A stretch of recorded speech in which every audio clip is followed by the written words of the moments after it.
What's going on, guys? Today we're doing a video that's probably one of our most requested videos. We're going to compare the Traxxas E-REVO 2.0 to the Arrma KRATON. Now, these two trucks are very similar in specs, while being very different trucks altogether. So we're gonna go over some of the bench specs, and then we're gonna share our experiences with driving them outside back to back with each other. And I should just say as a fair warning that these trucks, they each have pros and cons to them, and in the end of this video, we're not going to tell you who's best, which is the winner. There is no winner. We're just gonna lay out all of the experiences that we had so you guys can feel better informed with all that information to make up your mind in which you like better or which side you should purchase from. First, let's get some of the basics out of the way. Both of these trucks come ready to run, including the items that you need, minus the batteries, but they are assembled and both rated for 6S use. They're both 8 scale, they're both 4-wheel drive, and they both have very comparable brushless electronics for that 6S use. They both use metric hardware, and they both use 17mm wheel hexes, although the hexes on the Traxxas are now keyed. So that means that the Traxxas wheel will not fit onto a regular 17mm hex axle on another vehicle, but you can put a regular 17mm hex wheel on the Traxxas that will still fit. So you can take the KRATON wheels and tires, put them on the Traxxas, that'll work no problem, but you cannot take the Traxxas wheels. The Traxxas uses a 2200 kV motor, where the KRATON is a 2050 kV motor, very similar. And then for speeds, you've got the Traxxas that is rated up to 70 miles an hour. If you change the gearing, you'll have to change the spur and the pinion gear to do that. Both of those items not included with the vehicle.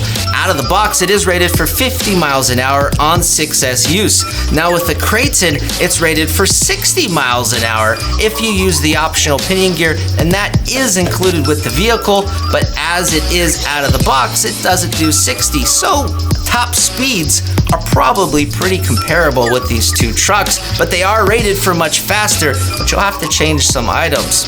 Now, when you take off the bodies and you look inside the trucks, it becomes very apparent some of the major differences amongst these platforms. With the Arrma KRATON right here inside, this is a very traditional 1/8 scale setup. For some people, this is going to be very familiar and making it easy to work on and perform maintenance. With the E-REVO 2.0, it looks very much like the original E-REVO. So for people who are familiar with this platform, maintenance and work is probably not going to be an issue.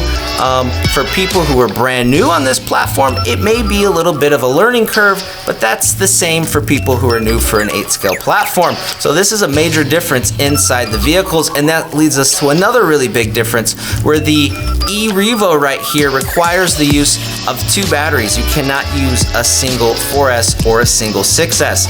Instead, your batteries go in the side compartments, one on each side, and the largest Traxxas 3-cell battery that will fit are the 5,000 milliamps, the 6400 and the 8400. Those 2 larger milliamp capacity 3 cells do not fit in these battery compartments because the batteries are just too thick and they will not fit inside of there.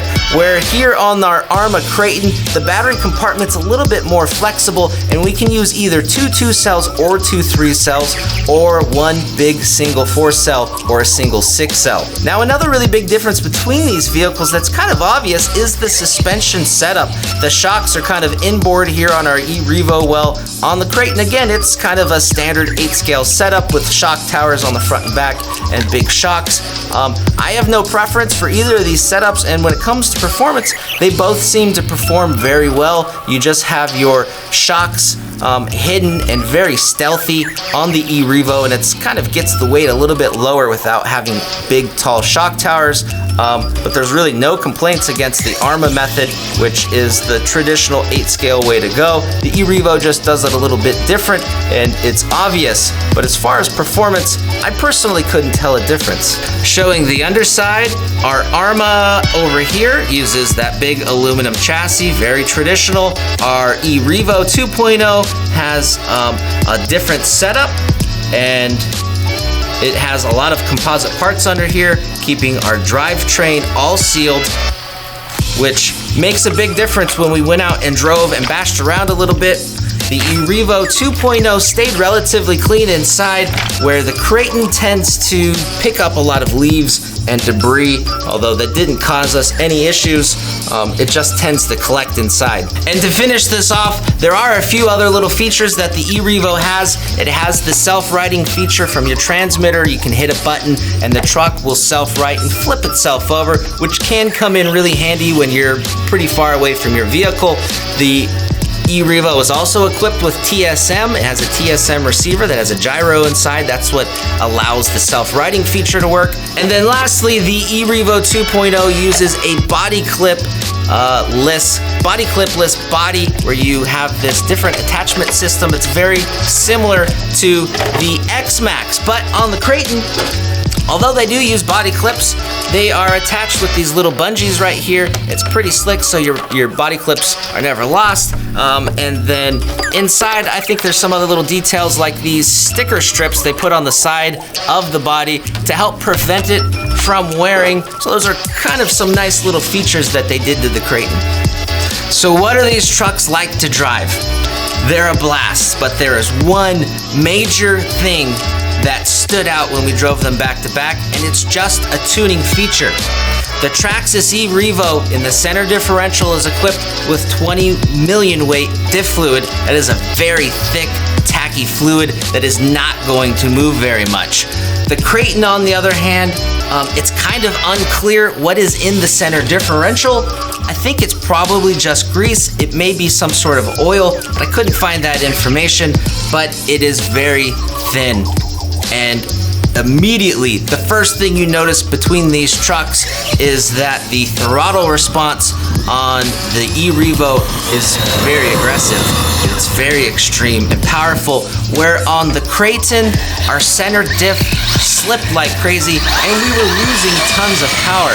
We did some tests on the pavement, just straight line acceleration tests. The E-REVO pops wheelies no problem, and it's very aggressive getting on the throttle, and it's somewhat difficult to manage. You really kind of have to ease off because it'll get away from you.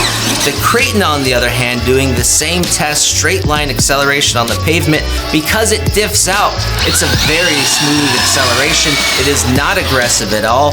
The front tires balloon up really high, almost skipping, trying to pull the truck along. The diff played a big difference too when we tried to go over some obstacles. We went over the curb here just to get the truck off the street into the dirt. The E-REVO did it no problem. That center diff fluid is so tight, it just goes up without issue. The Kraton, on the other hand, just kept diffing out. It couldn't get up this little curb, and it just struggled. One of the other big reasons for this, the Kraton is set up with sway bars. The E-REVO has no sway bars. These are a very minor tuning option. The sway bars can be removed or can be installed on the Kraton, so it's not a big issue, but the sway bars played a big role in also helping the truck get up on obstacles because it was lifting up tires, causing the vehicle just to diff out, where the E-REVO was just able. That center diff plays a big role when you're accelerating from a dead stop, or if you gun it while you're already moving. When you're trying to pop wheelies, if you want to do a backflip from a dead stop, it makes all the difference. And the 20 million weight diff fluid in the center of this truck is probably one of the best things that Traxxas did to it. Going back to the sway bars really quick, it was also noticed that when cornering, the Kraton had a tendency to kind of slide over the surface a lot more, staying level, not leaning much because it is equipped with sway bars.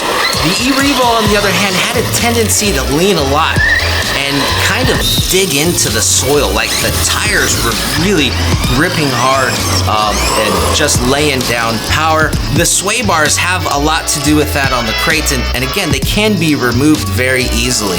And lastly, one of the big differences that we observed kind of going along with cornering is that the tires on the E-REVO, not only are they about half an inch, maybe 3/4 inches wider than the Kraton tires, but these E-REVO tires are really aggressive. They have really big knobbies. They have this really big aggressive sidewall. They're not smooth at all. But when you look at the Kraton tires, they're very smooth on the sidewall. They're almost an on-road tire.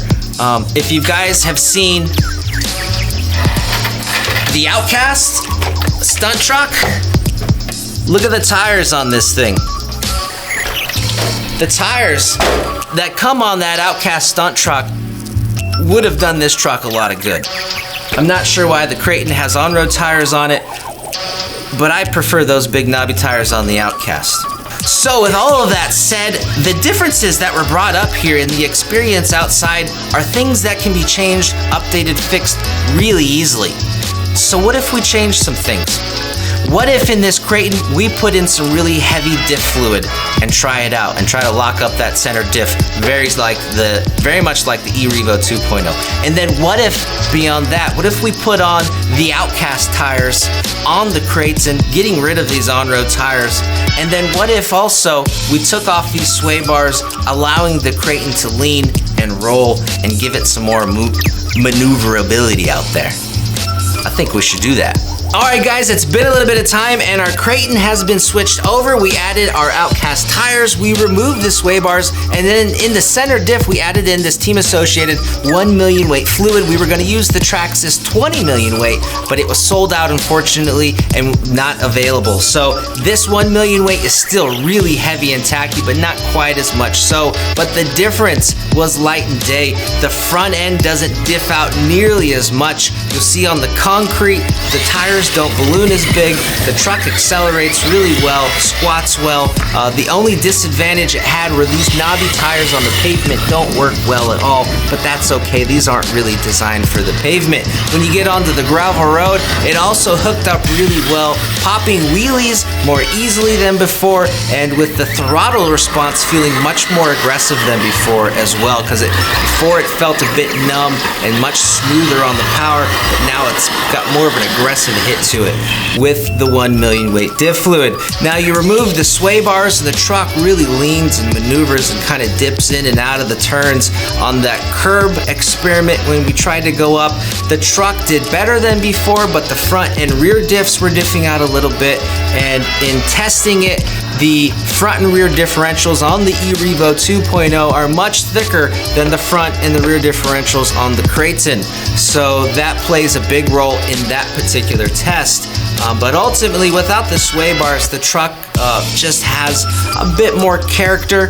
It's really a personal preference thing to how you like to drive, but with these big old wide trucks, having them kind of dip around was really enjoyable for my particular tastes.